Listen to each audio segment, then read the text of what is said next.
Barbino. She is sitting right there waving her hand. She is a law clerk with Judge John Laney.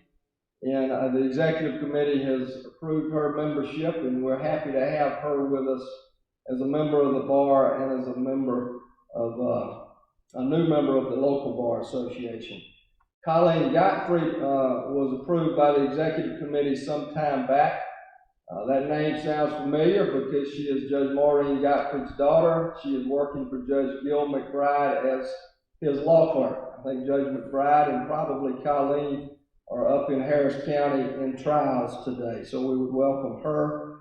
Jack Sly is an associate at Page Stratton, a former summer intern of mine and Judge McBride's, and he has also been approved for membership by the executive committee.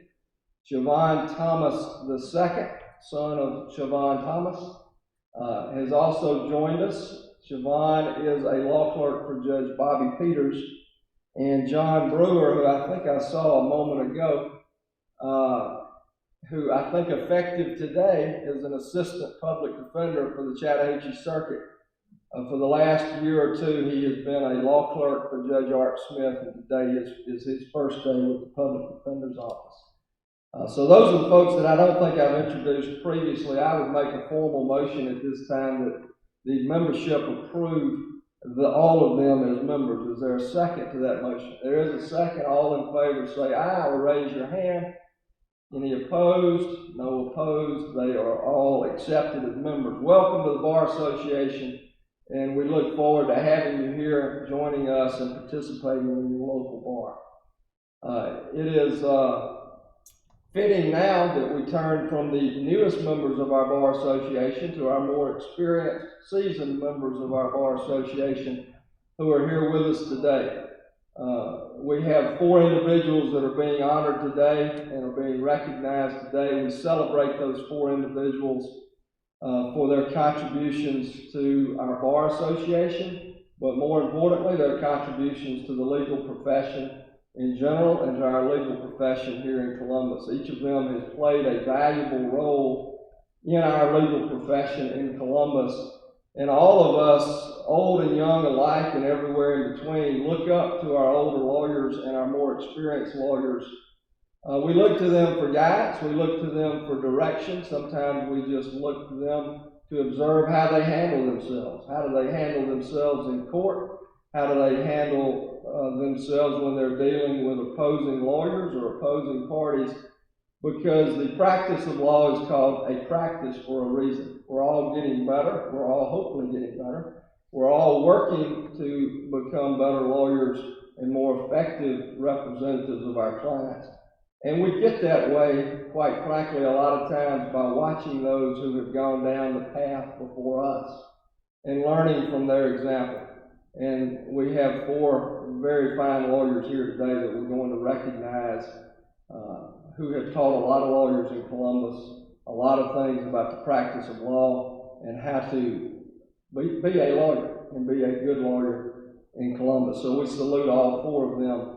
At this time, I'm going to start the recognition of these lawyers by turning to Jacob Beal to offer his comments about his friend and colleague, Dick Giles. Jacob. Thank you, Judge.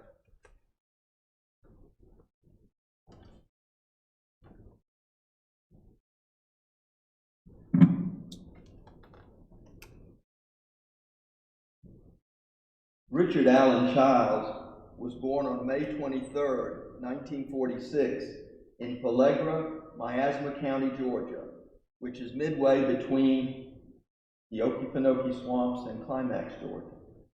Shortly after he was born, he was left at his parents' doorstep by a band of Gypsy Baptists.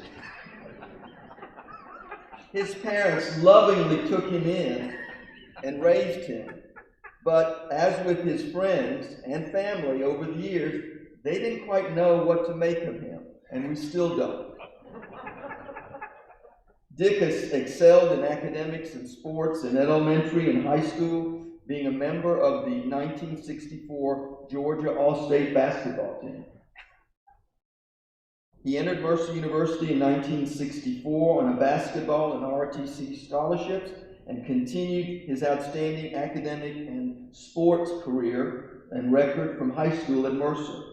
In reality, however, he made the Mercer University basketball team, the varsity team, because he was the shortest player and because he was shorter than Coach Bobby Wilder.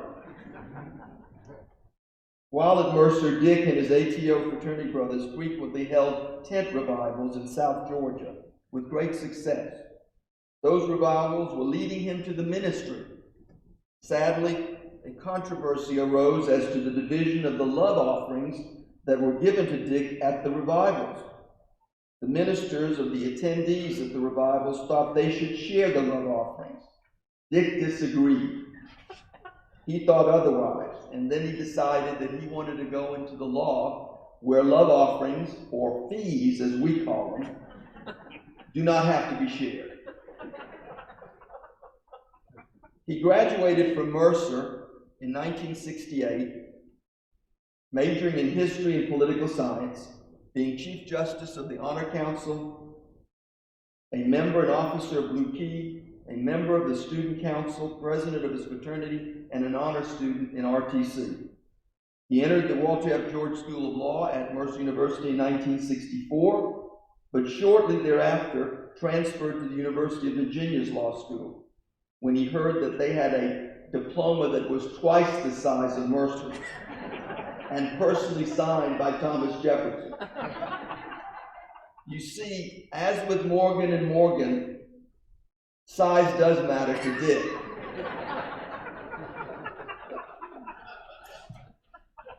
After law school, Dick was an officer in the United States Army for 1 year on active duty, and then went into the inactive reserve from 1972 to 1996, retiring as a field marshal, or that's what it tells me. Dick has practiced in Columbus since 1973 and has had a stellar career as an attorney and a very active in the local and state bar association, being president of the younger lawyer section of the state bar, president of the bar association here in Columbus, and a member of the board of governors from this circuit for 4 terms. In addition, Dick took time off to go to NYU to get a master's in law, in taxation.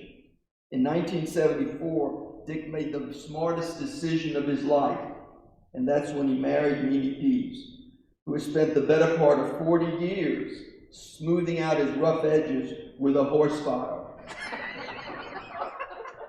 They had 1 child, Louisa Banks Charles Smolofsky, a graduate of Dartmouth and of NYU's law school. She and her husband Philip, who is also an attorney, have 1 child, a daughter Olympia, who's almost 3 years of age. I might add that it was not only Louisa's looks and brains that attracted Philip, it was also the fact that she was the only person at NYU who could pronounce his name correctly. They have been living in Columbus for the past year in exile from New York City during this plague epidemic. But enough of ancient history. Dick has been an outstanding practitioner in Columbus and in this state, marrying up a keen mind, legal mind, and an exemplary litigation skills. In short, he can think and talk, usually at the same time. Dick and I shared space for over 20 years without a cross word between us. I thoroughly enjoy the association, and in particular, the 2 occasions we tried cases on the same side. It was during such latter trials that I learned what a skilled practitioner he was. In one case, which went on for many years, Dick finally filed a motion to dismiss on the basis of a 5-year rule, which is a provision in the code that if nothing is filed in order for 5 years, you can ask the court to dismiss it. He threaded that case in the needle very carefully because there were several bankruptcies in between during the term. And he did it in a way that showed that the 5 years actually were there despite the lapses because of the 5-year rule. It is this type of skill and ability that's hard to come by. And it must have been due to that oversized diploma from Virginia.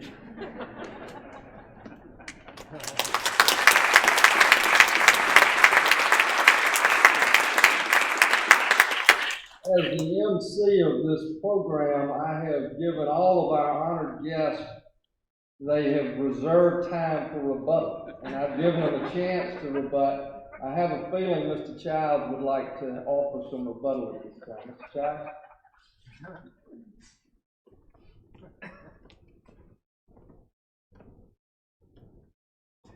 Jacob and I did practice law together for a while, and shortly after we started, we had a case against each other, as Jacob mentioned.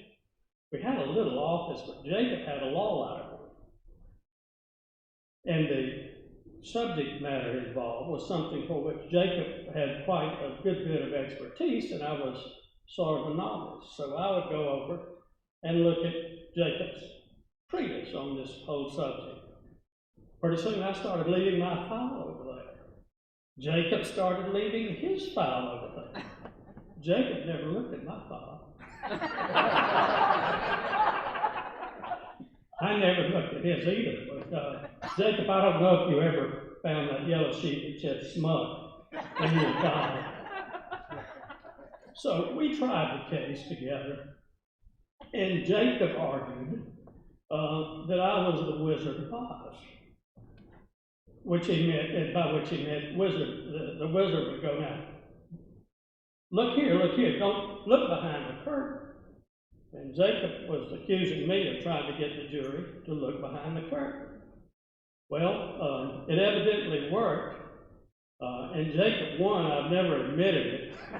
I had a chance to get even last year when I introduced Jacob, and if I had known he was going to do anything like he did to me, I would have taken full advantage of the time.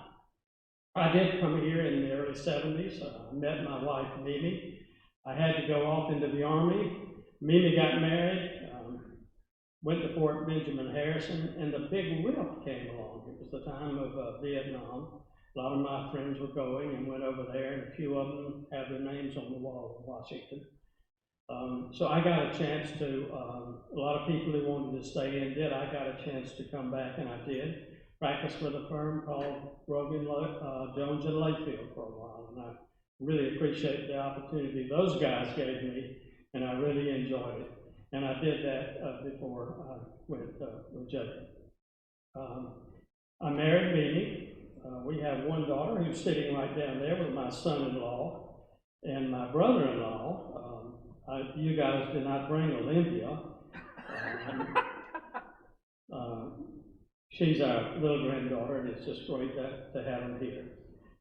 Over the years that I have practiced, I think there have been a lot of changes, and there always will be some more, but there are three changes that I think are worth mentioning with respect to the law. The first is the rise of women in law. When I went to law school, probably 10% at most of the students were women. Now, the ratio is about 50-50. So women are doing extremely well in the legal profession, and the profession is better for it. The second thing is the rise of mediation and other alternative dispute resolutions. Mediation is common now. It's a stage you take before the trial, and it has resulted in the resolution of a lot of disputes without going to trial, and I think that's important. The third thing that I would like to mention, as soon as I remember what it is,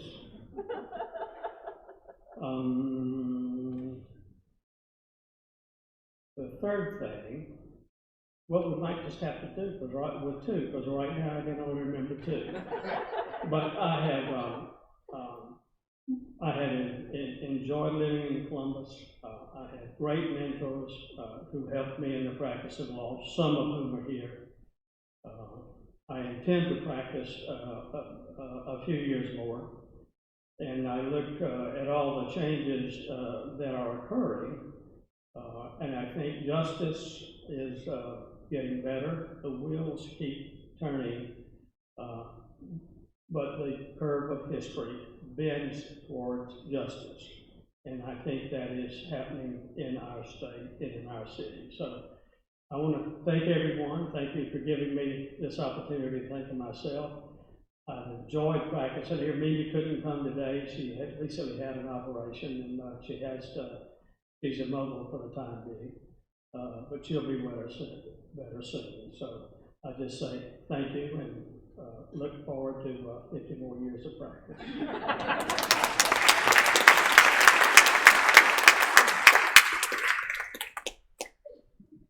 All right, now to, I guess that was honoring him. I think that would be one way to look at that. Dick, thank you for your 50 years. You've been a fantastic member of our legal profession, and we appreciate you. Now to offer remarks about her law partner and longtime friend and colleague, Ernie Kirk, we have Beth Pitt.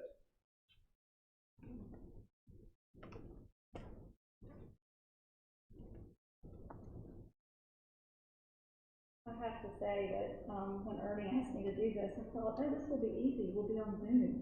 I might not have been so eager to agree, but this is fine. I'm glad that everyone was able to be here with us today to honor all of these four gentlemen.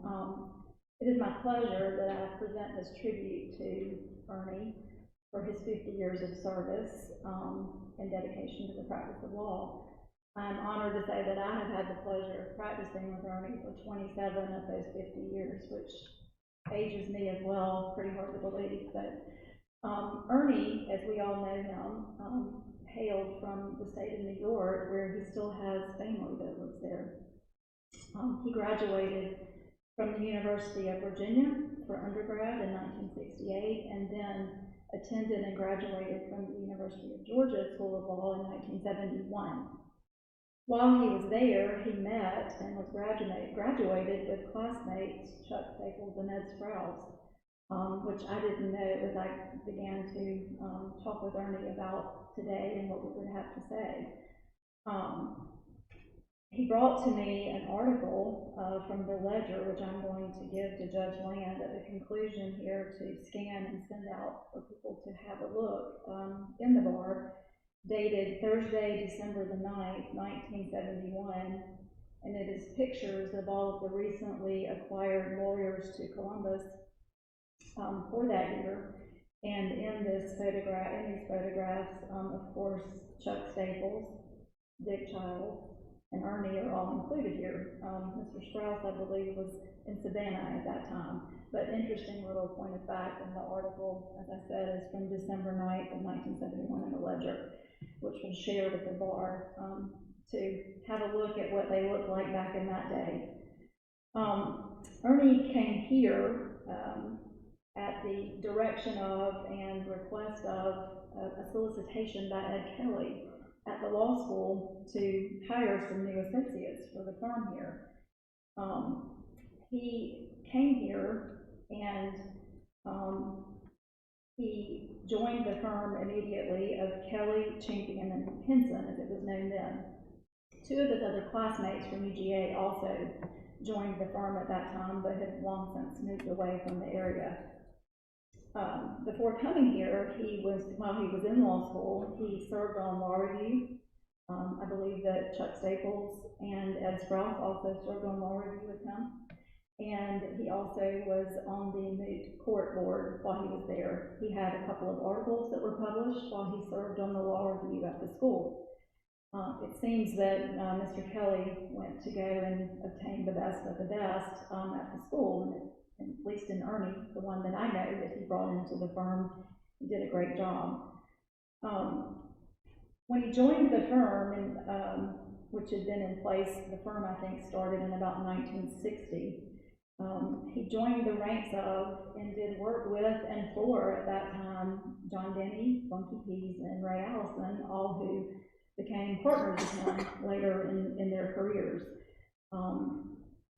Of course, in my opinion, those were the best of the best, and I got the benefit of working with them as well. And then ultimately with Ernie, who learned from them as well. At that time, he was primarily doing insurance defense and defense type litigation, because that's what the firm primarily did. And so he learned the ropes of the litigation process, and I'm certain was an excellent litigator, although that was before my time. In the mid-70s, he started to venture into the area of bankruptcy. And he mostly was doing work for creditors at that time. Essentially, I think he had a few debtor clients or two. And in the late 70s, he was appointed to serve as bankruptcy trustee under Judge Mosley, I believe it was. And he served for a while and then stopped and then went back as he was solicited to come back to serve in the capacity as bankruptcy trustee, which he did that from approximately 1979 to approximately 1995. He served in the capacity as bankruptcy trustee along with Charlie Gower during some of that period of time as well. He resigned his position in 1995 because he had so many conflicts that had arisen relating to his work as an attorney for the creditors in the practice. During that time, he represented large clients with the likes of GMAC and Sears, and as one can imagine, pretty much bankruptcies, if you had one, included those creditors because everyone shopped at Sears and bought their vehicles and financed them through GMAC.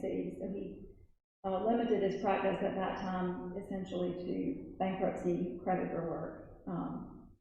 During the 70s, of course, the firm then became known as Kelly, Chapman, Denny, and Pease, and then on to Kelly, Denny, Pease, and Allison until Mr. Kelly died, at which time the firm became known as Denny, Pease, Allison, and Kirk. And that is how I think most of us remember the firm as known as Denny, Pease, Allison, and Kirk as the four partners who maintained the firm as we all know it for some long period of time. He continued with his focus exclusively pretty much in the area of bankruptcy until Bunky Pease retired in '98, at which time he began doing some real estate work as there was a gap left there in the firm's practice when Bunky retired. During those years, of course, the firm had other attorneys that came and went of really wonderful caliber, including the likes of our Superior Court Judge Ron Mullins, who I saw come in earlier, and our departed colleague Ron Self, among others. Ernie, as part of this firm, also helped to give back to the community, Columbus's community, and to the rich history of Columbus, Georgia, in that those four members of the firm, Denny, Pease, Allison, and Kirk, bought and then endeavored to preserve the original Columbus High School, which is the 318 11th Street building, now still a school operated by St. Luke. That building was originally built in 1898 and was Columbus High School at that time. And when the firm bought the building to restore it, it took them about 2 years in order to restore it to a basis where they could move into it. And of course, they had to make sure it met with all of the historic regulations in that the building was on the historic registry. And they renovated it into a wonderfully beautiful, rich, historic building that even I was able to enjoy for a few years. It had special touches that remained that they helped to facilitate, such as the original flooring in the building, and I distinctly remember the cloakrooms that had been for the schoolrooms when it was a school, that were our file rooms. That's how we used those, was to support our files. The firm eventually sold the building back to St. Luke Church, who then renovated and restored it back into a school as it serves today. And that was quite a contribution to the community and to the legal community, in that we had several other firms who rented space and operated from that building, and it was beautiful to be there. As time progressed, the practice of bankruptcy, of course, changed with the overhaul of the bankruptcy code, and there was a lot of conversions of cases from 7s to 13, and Ernie at that time added more work in the area of real estate. He also did some work in the area of the probate area of law, and he continued on with bankruptcy, real estate, and probate. Most of his real estate details included refinance closing, and that served him well for a lengthy period of time. Of course, the firm continued to evolve from there, and we had partners who died and those who retired. And ultimately, it's just been Ernie and me, and the firm, of course, is now Denny Pease, Kirk and Morgan, which I was previously the Morgan. And when we moved into our current location at the Joseph House, we had just redone our signage when I told him I was going to remarry, and he told me quickly that that was wonderful news, that we were not changing the name of the firm again until he retired. And that we would live with that, which was acceptable to me. So we have kept the name of the firm because we wanted to honor Denny and Pease at that point, who were icons in our firm. When COVID shut down the courts in the country last year, of course, bankruptcy cases really became much less frequent for Ernie, because many of the companies that he worked for and the creditors that he worked for were able to represent themselves because everything was on Zoom or WebEx. They didn't need a local attorney because they could appear from their office in Atlanta or wherever they were situated. However, his real estate business began to be booming. Interestingly, Ernie had grumbled a bit about wanting to consider maybe talking about retiring sometime in the near future, and then all of a sudden he had more real estate business than he can do. And it is really booming and has been, and I think he's busier now than he's probably been in the last 7 or 8 years, probably, in his practice. He is dedicated and is making quite a name for himself around, because he frequently is making house calls for these real estate closings to make it easier for folks to do it during times of COVID. And he's even going to their homes and things on Saturdays to do their real estate closings. And so he stays very busy, and he's enjoyed it's so busy that he's able to he could work 7 days a week, I guess, if he wanted to, but he is able to at least prioritize and make time for other things. So I don't think he's going anywhere anytime soon. I think he's really enjoying the work and the fact that he's so busy at this time. And I'm happy to say that, because I don't want him to go away anytime soon. I'm happy to have him there to continue to share the practice with. Ernie has been married to his wife, Joanne, who's here today, for 20 years now. And they have, between them, 5 children and 9 grandchildren and 5 great-grandchildren that they get to enjoy. Ernie has a very, very close relationship with his family, and most of them live here in town, and they spend lots of time celebrating birthdays and get-togethers, and it is a wonderful thing to see. I think that it speaks volumes that his commitment to his family stands equal to his commitment to his practice of law, which I think is an art in and of itself, to be able to balance and aptly prioritize the two. And I think Ernie exemplifies that. And he's quick to say to folks, no, I can't do a closing on this Saturday because I have a birthday party for my grandchildren or my child, and that's to be commended. We have discussed over the years how fortunate we both have been to have learned the art and skill of practicing law with the likes of the legal giants that we were able to experience in our firm, and now I consider Ernie to be one of those. He was not at the time that I joined the firm. He was still learning too, but now I consider him to be among that caliber. And we have talked about what fine scholars they were and what gentlemen they all were remembered to be, and Ernie, you fall into the very same category. That you are equally as fine a scholar and gentleman as all of those people in our firm who predeceased us and or who have retired. I think that it speaks volumes as well of his professionalism in regards for clients, that it is, and it's certainly notable to me that Ernie is one of very few lawyers that I know who can say that his entire 50 years of practice has been with the very same firm he started to practice with. And I think that that speaks to what Judge Land spoke about at the beginning, which is ironic that I had jotted these notes down, that in the era, I think, more of these gentlemen here being honored today, it was the practice of law. People practiced law and they did law. They were not just lawyers.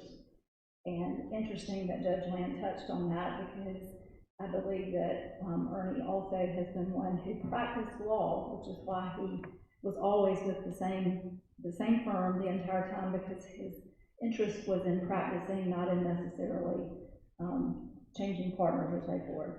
I'm happy to note as well that while I have practiced with Ernie for 27 years, it has been just the two of us in our firm for about 10 years, I think. And likewise, we've never had a crossword. We've had discussions, but never a crossword. We don't typically practice together. We've had a couple of matters that we practiced on together, but mostly we just share information and bounce things off of each other, and he's been a great friend and a great colleague to have. I won't lie that when I first started at the firm, before I was a partner with Ernie, I was very afraid of Ernie when he was younger and I was younger. And I think that was simply because I was the new kid on the block, but it wasn't that he ever did anything or said anything that made me afraid. I just felt like he had this personality that just was a little bit unapproachable at the time, but I know differently now that he's a very fine gentleman. I believe that and know that our legal community here is richer for Ernie's many years of service in the practice of law, and I look forward to with many more as he is prepared to stay on and practice with me.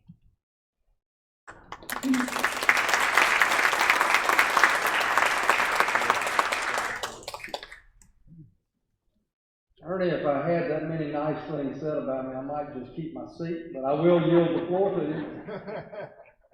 That's going to be tough to follow, Judge.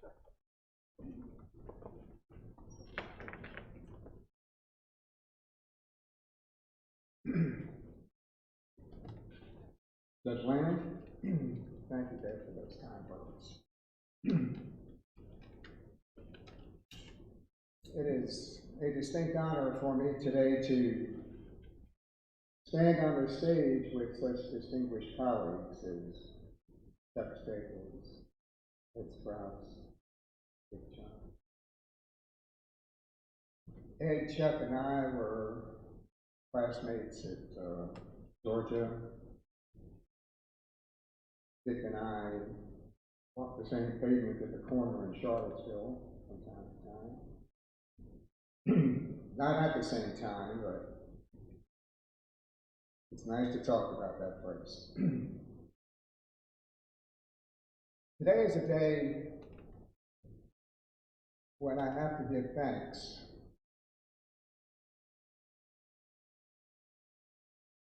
for all that has come before me today. And that specifically is the associations that I've had over the years with my law partners, specifically including from the beginning, Ed Kelly, Forrest Chen, Kenneth Henson, all of whom made it possible for me to come to this. Then the many associates and law partners that we've had over the years since then. Of course, Ray Allison was with us then, John Denny, both of them lawyers. Funky Pease, guru of real estate.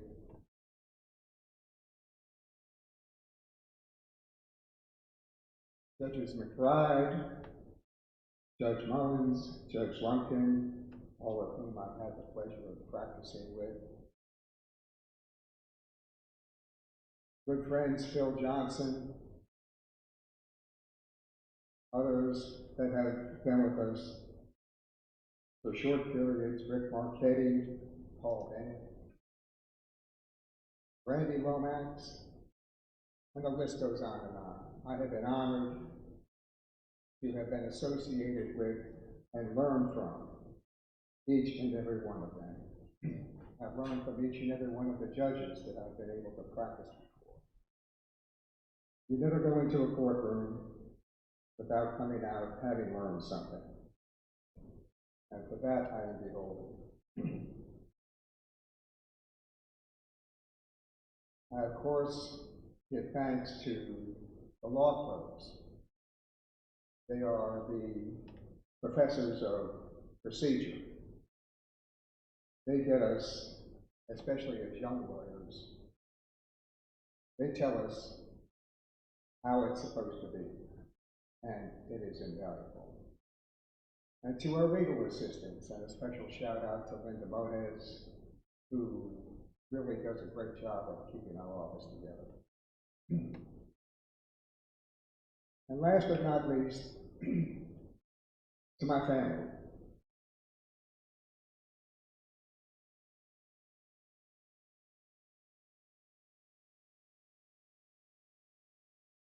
They have been with me every day of the week, every moment. They have provided the greatest support for me, and I never could have done it without them. It's been a blur. These last 50 years, it seems like just the other day that we first started coming to Columbus. And again, another shout out to a special person, Sharon Johnston, who also has made it all possible. And especially to Nancy Kirk for making the long trip from South Carolina to be with us today. Nancy's a dear friend. We have the same name, but we are not related. And with that, I say thanks to each and every one of you as members of the bar, who have also provided the support and help for me. Thank you so much.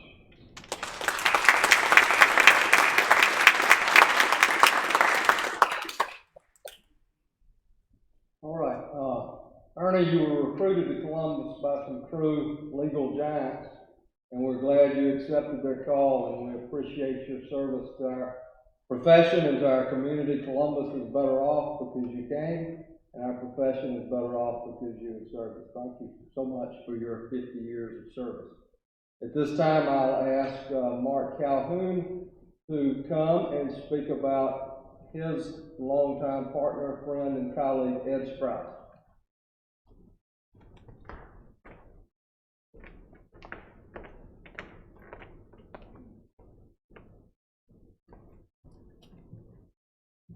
Thank you, Your Honor.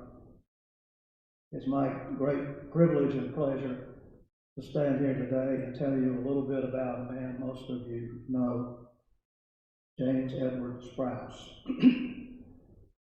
Ed has had a remarkable run of civic responsibilities and duties, which I'll get to later. He had a wonderful law practice, sophisticated business, bond work, development work, law practice, which I will get to later. But first, I want to tell you a few things about Ed that you may not know. Ed grew up in Clarksville, Tennessee, and he was an outstanding high school football player. I'm not the authority on that, but he was recruited to play football at the University of Alabama by Paul Bear Bryant. He went to Tuscaloosa, he had dinner with Coach Bryant, he went to church with Coach Bryant, and then he turned it down.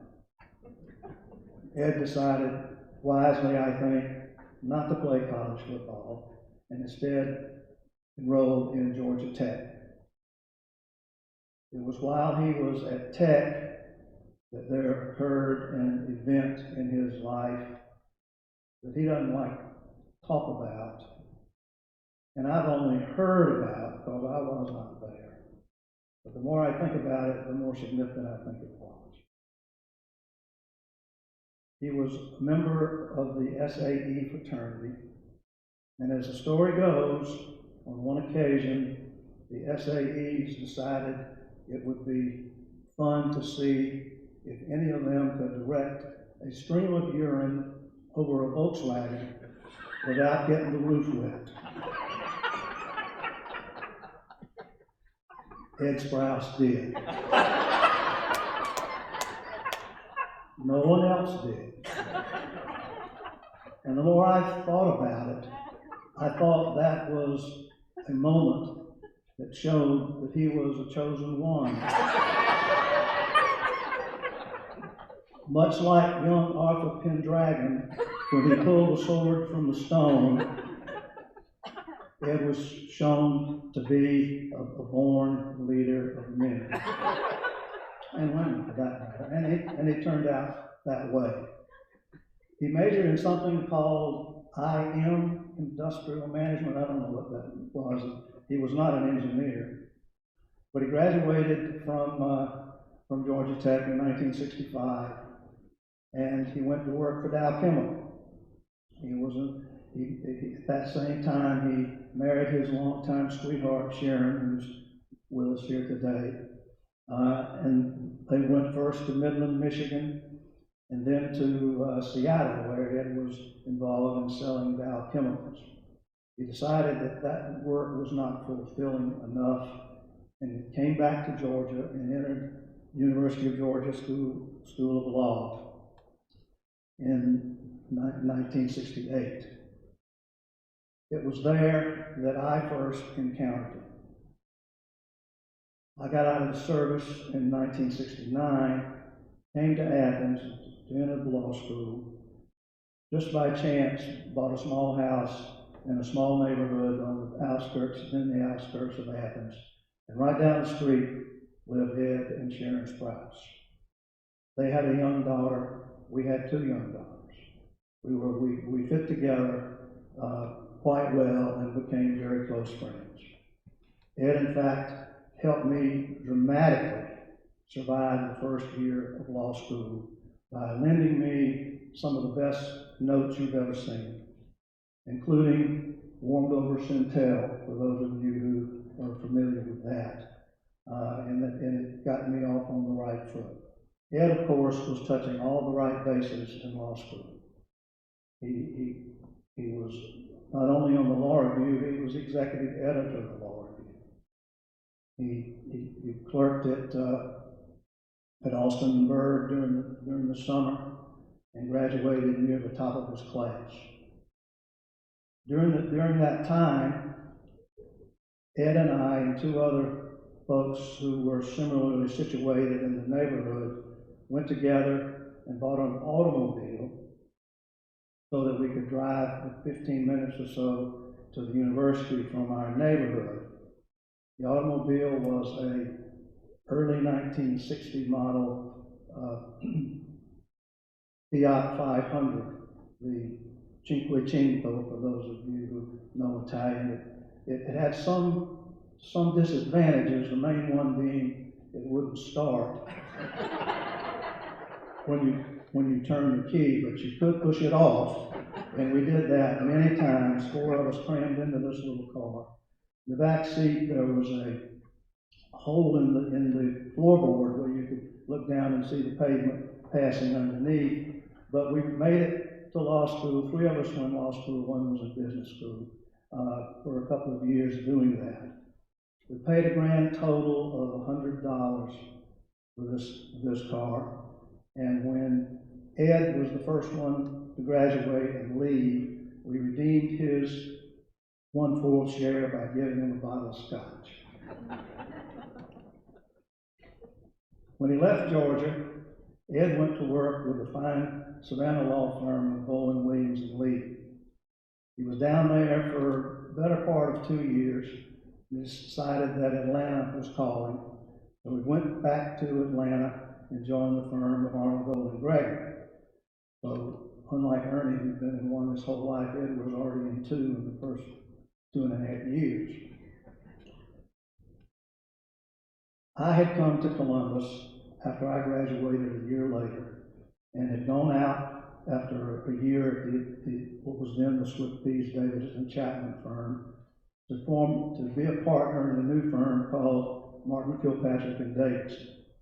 For those of you who've been around here long enough know what a volatile group that was. Between Frank Martin and Quentin Davis, and you had just about the entire spectrum.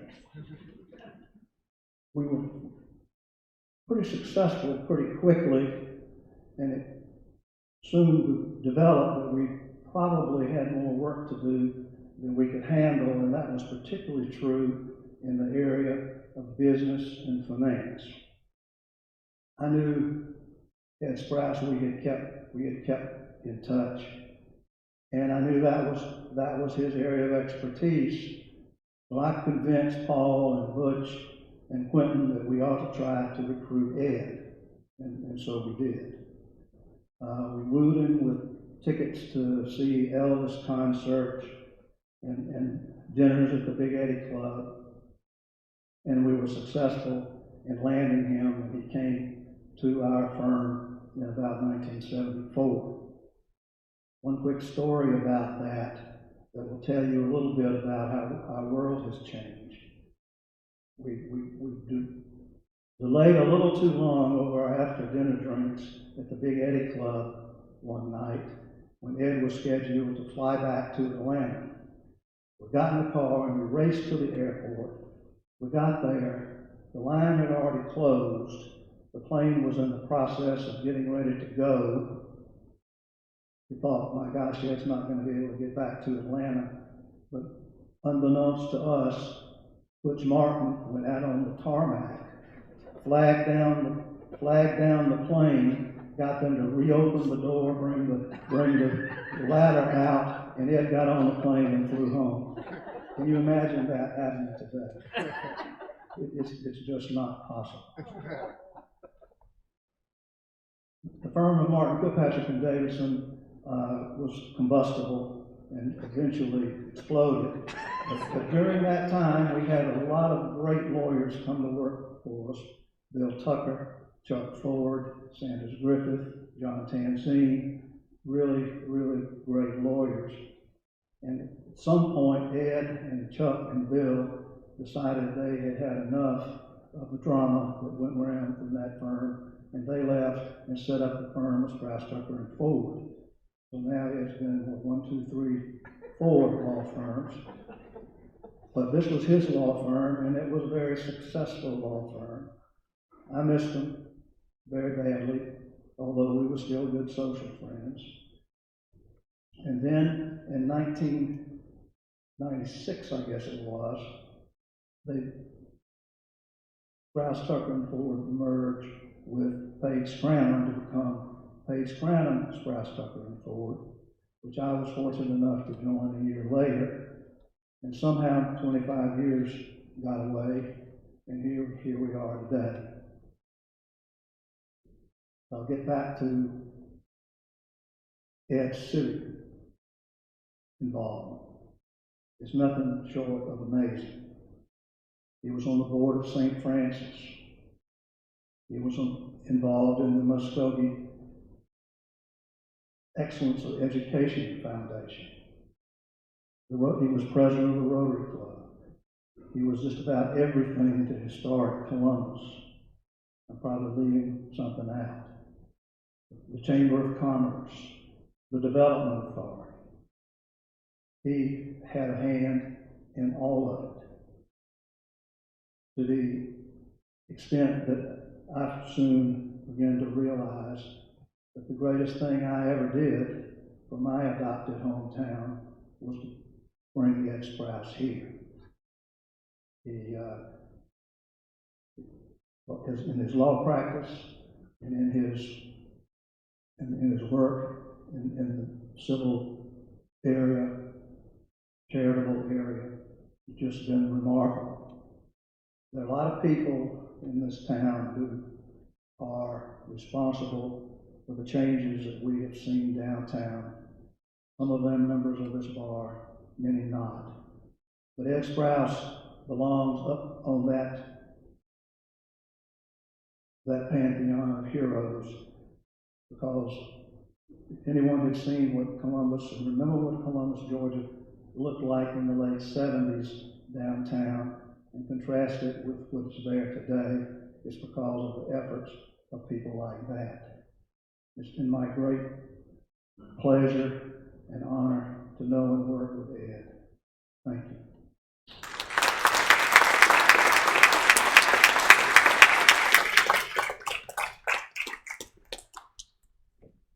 Ed, would you like to offer a few remarks of your own?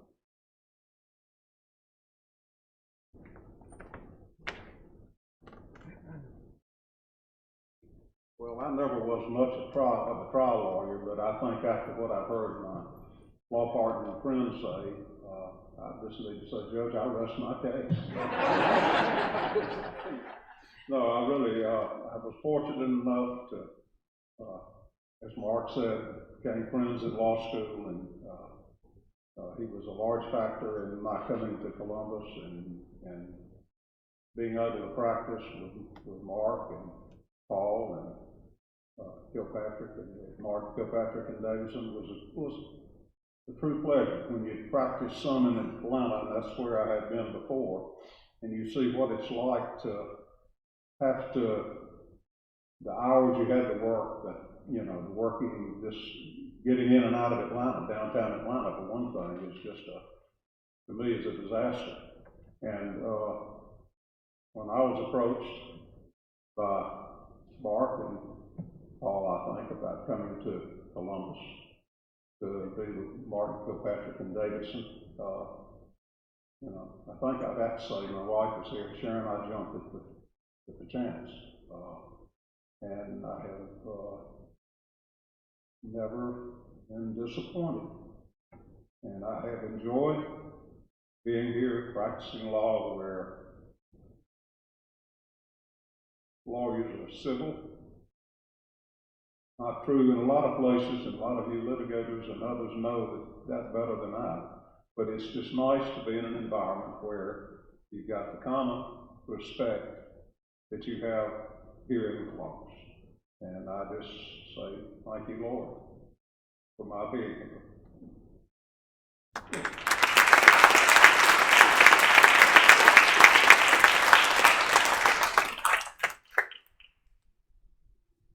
I first met Ed Sprouse and his family when I was probably 10 or 12 years old, and I grew up with his daughter. So I have always held Ed in high esteem. I've always looked up to him. He is the definition of class and grace and refinement. He's a great gentleman. But I have to say, after what I heard from Mark, I'll never look at a Volkswagen quite the same. Thank you, Ed, for your service. But I mean what I said, other than the Volkswagen. You've been a real plus to Columbus, and that is probably the biggest understatement that's been made here today. So, with that being said, I'm going to turn the program over to Cal Martin to talk about his good friend, longtime partner and friend, Chuck Staples. Cal?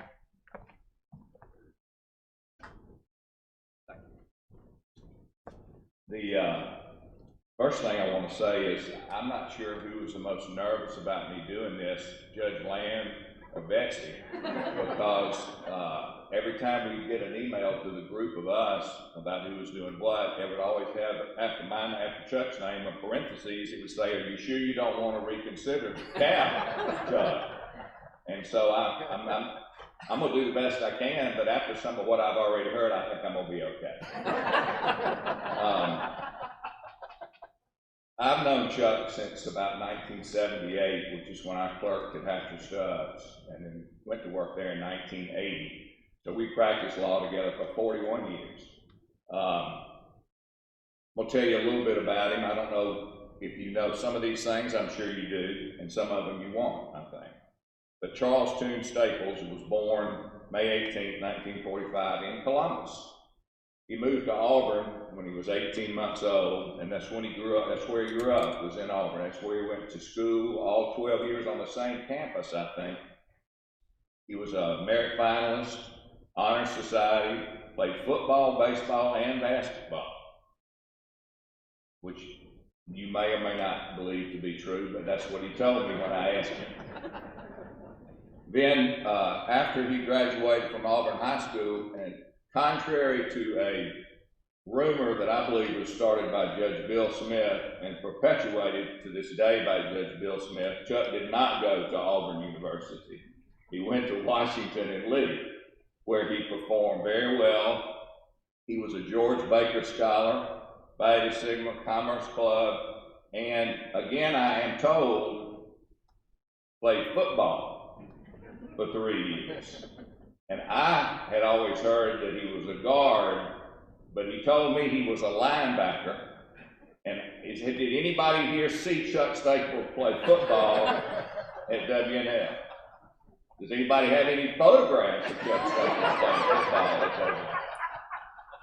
It's not Division I, but it was football with pads and everything. So, anyway, he was actually, I think, the class agent for the 50th reunion of his WNL class not too long ago. Then he went to the University of Georgia Law School. He was Phi Beta Kappa, Georgia Law Review. He did well in law school, just like undergraduate school. He graduated magna cum laude, Phi Kappa Phi. He was a legal writing instructor. And he remained a War Eagle, and is still a War Eagle to this day. One thing he did do in Athens was probably the smartest thing he's ever done, and the dumbest thing she's ever done, married Betsy Blanchard.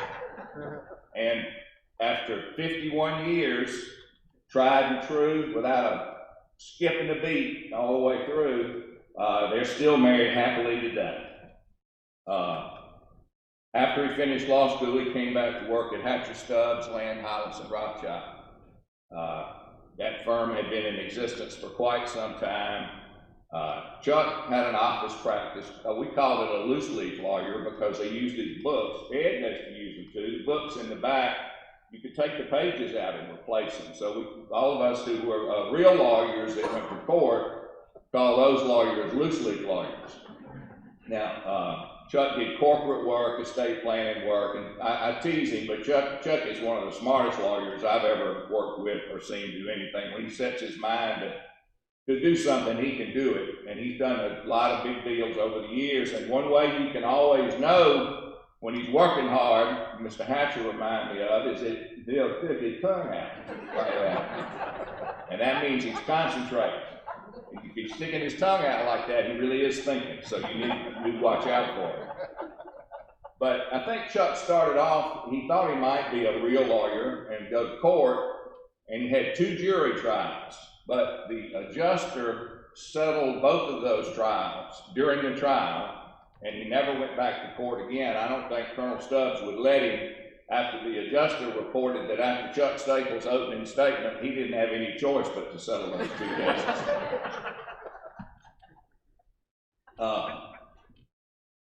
Chuck is also thrifty, maybe a good way to put it. Another way to put it might be cheap. But the two things that remind me of that is he had a car for a long period of time called Big Red. And I do not remember what make of car Big Red was, but Big Red was old when I started practicing in 1980, and Big Red lasted a long time after that. Big Red was old, Big Red was dirty, and this, as God's truth, there are other witnesses to this, I saw this, mushrooms grew in the back floorboard of Big Red. And that is a car that this man continued to drive with mushrooms growing in the back. There were a group of us, some of them are here. I see Bo and Joe and Madden, some of the other people that practice. Susan Elliott, Judge Elliott's daughter, Jerry Buchanan sometimes. There's different groups of us. We'd go to lunch. And back then, it was everything obviously much cheaper. And usually the tip where we would go would be about 50 cents each. We'd all pay. Nobody ever picked up any bill. Mr. Richard Bickerstaff is the only one who would ever pick up a bill. Bo would never touch one. But everybody would throw 50 cents out there for the tip. And Chuck would almost always not have any change. So Chuck would say, I'm just going to put in $1 and get some change. And I swear to you, I am convinced that on more occasions than not, he came out with 5 or 6 quarters after putting that $1 instead of the table, because the tip never did look big enough after he paid for it that way. But so be it. Now, I said he was a transactional lawyer. He had one really big case one time, or deal he was working on, and I've tried to remember the details of it, and I can't put it together. I knew at the time, because none of us, the rest of us, believed that this would ever go anywhere. It was for a client we'll call Lou. And Lou, I think, had something going on in South America and would kind of fly into town from time to time. And Chuck assured us that he would get paid, and we did not believe that he would ever get paid. Well, come to find out, lo and behold, Chuck was given a check for, I think, $150,000. And this was in the early 80s, mid 80s, and that was a lot of money. The problem was the check couldn't be cashed, and the check may still be in a safe somewhere because it never was presented to a bank because there was no money in the account that Lou drew the check from. But Lou didn't work out as well as we had hoped, but kind of like we thought. Chuck was at Hatcher Stubbs for 45 years. For about 30 years of it, I would say, he was the managing partner. Jim Humes and I would help him do that, mostly be in his way. And I will say, we might have had a crossword or two over the years, Chuck. I don't know. I can't remember. But Chuck sincerely, in every decision he ever made or advocated for Hatcher Stubbs, he advocated what he thought would be the best thing for Hatcher Stubbs, not for Chuck Staples, or not for Chuck Staples' agenda, or what would be more convenient for him. I never once questioned his honesty and his integrity and his sincerity and his devotion to trying to represent the firm in the best way he could. The firm was always put first. In 2016, a number of us joined Hall Booth. Chuck became of counsel, and we continued to practice law together. Part of the Georgia Bar, he's an ICLE trustee, Corporation Sections Committee, and president of the Columbus Lawyers Club, the Younger Lawyers Club. Been involved in community service as well. He's a trustee of the City Pension Fund. Been on the Brookstone Board of Trustees, or was on it for 34 years, being chairman for a 3-year term, BPA treasurer, Girls Club Board, Columbus Symphony Board, Columbus Country Club Board, Big Eddie president, and he was the St. Francis Auxiliary Mardi Gras Ball captain. Now, for those of you who don't know what that means, it means he got to blow a whistle every time his wife told him to. He's been a captain of the usher team for 20 years at Trinity, over 20 years at Trinity Episcopal Church. He and Betsy have lived in Columbus for 45 years in the same home, and it has undergone, I think, 3 major renovations, the reasons for which shall not be discussed here today. He has 3 children. Charlie, 47, lives in South Carolina with his 2 children, Mac and Wynn. Dorsey, who's here, and with her child, she has 1 child, Ellie, and Carter, who lives in Decatur, who has 1 child, Mercer. And Dorsey lives in Auburn. I'm sorry, I didn't mention that, and we're glad you're here with us, Dorsey.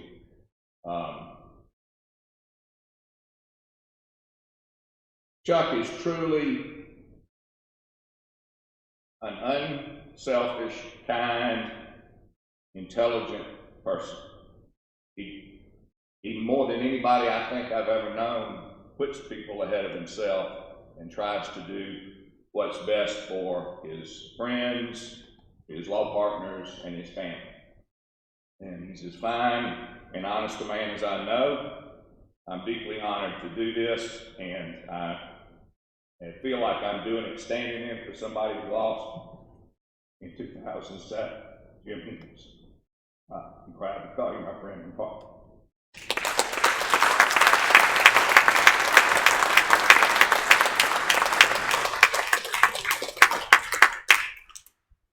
Cal, you did a good job. Thank you. Chuck?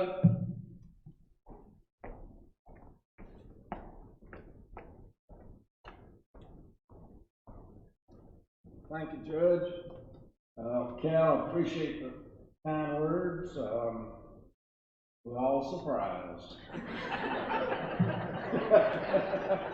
Especially my wife. It's an honor to be up here, with this group. As you heard, we all are from different places. I grew up in Alabama, Ed in Tennessee, Ernie in New York, and Dick in South Georgia. But I'm the only one that started here, and I'm proud that I got back here. So that's been a great thing. It's Columbus has been a great place to be. I would say that there are probably two reasons that I ended up here. One was the offer from Hatcher Stubbs, Nan Hollis, and Rothschild to come to practice law. That was a fine group of folks. Mr. Madden Hatcher, Albert Stubbs, A.J. Land, Alan Rothschild, Howell Hollis, Bill Hardigree, Madden Hatcher Jr., and Bo Bradley were all my bosses when I came here. And I had the pleasure later of calling them all partners. So it was a great place. It had been in existence 99 years when I showed up, and lasted 143. And since then, I've had the pleasure of being at Hall Booth Smith. But probably the main reason I ended up in Columbus is sitting over here. My wife Betsy, interesting enough, her grandfather was my pediatrician when I was at first here, and apparently I was real sick with pneumonia one Christmas Eve, and he came to my mother's house, and I guess my grandmother's house, but then took care of me, and if he'd have known what was going to happen down the road, I'm not so sure he would have treated me so well. But, and as those of you who know the Blanchard girls will know what Tommy found out. He said, when you marry one of them, you get them all. So I'm pleased to have my two sister-in-laws that are live in Columbus here with us today, Susan and Peggy. But it's been really a great ride. I concur with what brethren have said, that the bar in Columbus is really a fine group of folks. We're all very fortunate to be able to deal with people you can rely on. If they tell you something, you know it's right. That's not true everywhere. The judiciary here do a great job. I've been told that I can find their office occasionally, but that I have no business down there, so I stay away from them most of the time. But we appreciate what they do. But just been a real pleasure, and again thank Cal for his kind words, and thank the Columbus Bar for recognition for us for the time we've been able to say we were lawyers in Columbus. Thank you.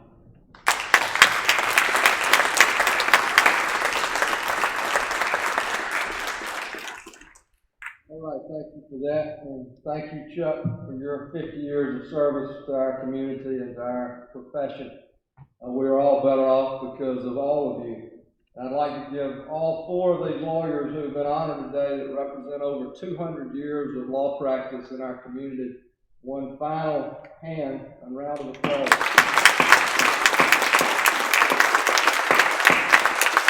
We're all better off because of you. We salute you. We thank you for what you've done and what you continue to do. And those of us who are following in your footsteps, you've left mighty big shoes to fill. So we thank you all for everything that you've done, and we are glad on behalf of the Columbus Bar Association to take time out of our schedules today to honor you and to recognize you and to have this ceremony. So thank you all for that. Thank you all for coming. Before we close here today, I have one more person that I want to recognize that I see seated over here in the back, Dorothy Rogers. If you would stand up so everybody can see you. Dorothy is a paralegal of Dick Childs. Most of you probably know her, but not all of you do. The Bar Association would like to publicly recognize here at this meeting what Dorothy has done for our legal profession in Columbus and what she's done for the greater Columbus community. When COVID struck a year and a month ago, Dorothy went into action. And to date, she has made, at no cost to anyone, over 10,000 face masks and has given them away for free to members of the legal community, to lawyers, to judges, to secretaries, to court reporters, to clerks. She's given them away for free to the medical community, to firefighters, to police officers, to schools, you name it. And she is continuing to make masks to this day, and it is nothing short of remarkable, and I thought the Bar Association would be remiss if we didn't notice that, recognize that, and just say thank you, Dorothy, for what you've done. It's nothing short of amazing. Thank you. If you want a mask, if you need a mask, I promise you, she's got dozens of patterns. They are free of charge. All you got to do is call Dick Child's office and you'll get all you need. Thank you for that, Dorothy. I'm going to bring this to a close, and this has been a great event. It's been a great meeting for our Bar Association. It is important that we pause every now and then and remember where we have come from, remember the history of our great organization, and these four gentlemen who have been honored here today are a big part of that. So I'm privileged to be here and privileged to be able to be part of that. So with that, we'll close. Remember, May 11th at the River Center will be our next meeting. Like this meeting, it will be in person, but it will also be live streamed for those of you who are unable to make it. You can tune into YouTube. I'm going to ask our four honorees to stay on the stage for just a moment in case family members and others might want a picture of the four of them together. We'll have a chance to do that. Otherwise, we are adjourned. Thank you.